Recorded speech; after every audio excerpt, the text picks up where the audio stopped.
ரகசியமாக சந்திக்கணும்னு நினச்சிருந்தா அது வந்து வெளியே தெரிய கூட நினச்சிருக்கலாம்ல. இல்லை, அதாவது ரகசியமாக சந்தித்து சிரித்து கொண்டு கூட வரலாமே.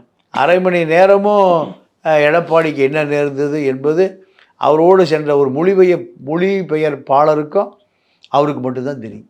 எடப்பாடிக்கு என்ன நெருக்கடினா, எடப்பாடி வேலுமணி கட்டுப்பாட்டிலையும் இல்லை, தங்கமணி கட்டுப்பாட்டிலையும் இல்லை, யாருடைய கட்டுப்பாட்டிலையும் இல்லை.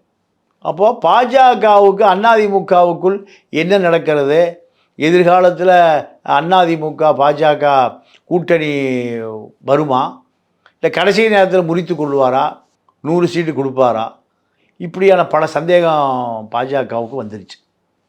வந்த பிறகு யாரை வைத்து இவரை கட்டுப்படுத்துறது?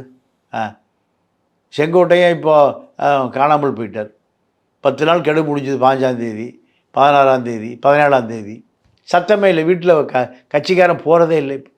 செங்கோட்டையன் கோபி வீட்டுக்கு, பண்ணை வீட்டுக்கு 5 ஏக்கராக இருந்த பண்ணை வீடு அது 50 ஏக்கராக இருக்குது. இப்போ அங்கே இப்போ யாரும் போவதே இல்லை. அப்போ அதிமுக தொண்டை யாரை கைவிட்டான்? செங்கோட்டையனை கைவிட்டு விட்டான்.